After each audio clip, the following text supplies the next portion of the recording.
I want to start by opening a new file. So I'm going to go over to the menu bar at the top right here, click File, and then we're going to click on New, right? So this is the first one. We're going to click New with our mouse, and this window should pop up. We're going to go over to the Print tab right here at the side, and then we're going to click on Letter. Okay, so it should change the numbers up here as well. It should say 8.5 inches by 11. Right, we're going to keep our background white, and we're going to click on Create.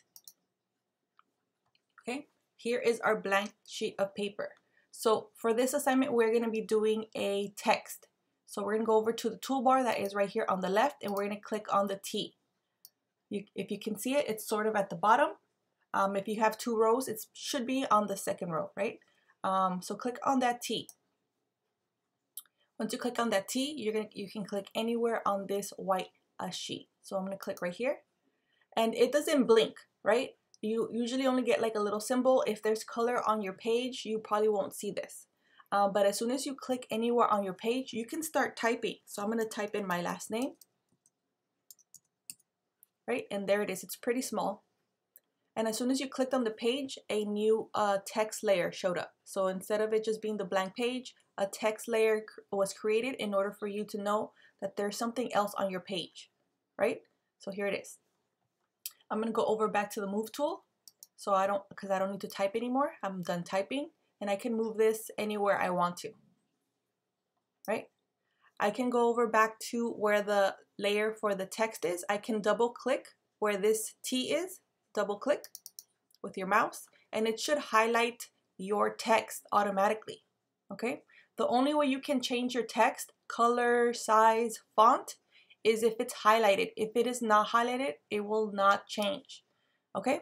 You don't necessarily have to double click where this T is, where the layers are. You can just double click where the text is, and it should highlight everything. As long as it's highlighted, it should change, right?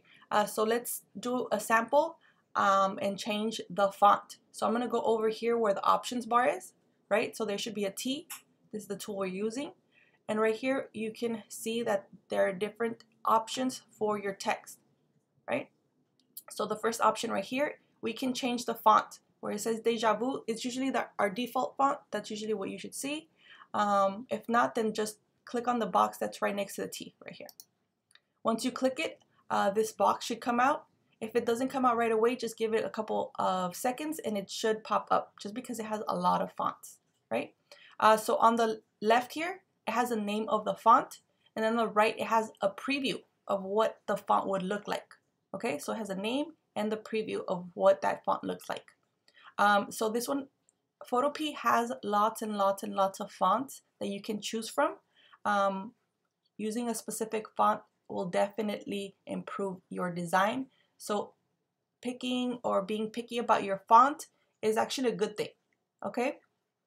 So I'm just going to click on whichever one I see here. I'm going to click on Airstream, and then I can make my font bigger, right? So the size of this, I can't really see it right now. I'm going to go over where it says size.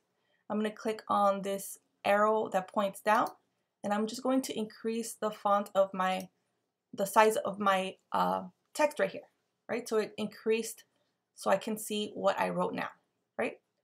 The next thing you can do is change the color. So this is the third option right here in the options bar. You can click on where this black box is, sorry, and then we're going to click, and then we can change the font. So we have our presets right here, and we also have our colorful rainbow bar of color right here. You can change it to blue, for example. I can choose one of these, or you can go over here and move it so that maybe it's a lighter blue or a darker blue, a periwinkle type of color, right? So this is the new color, and this is the old color.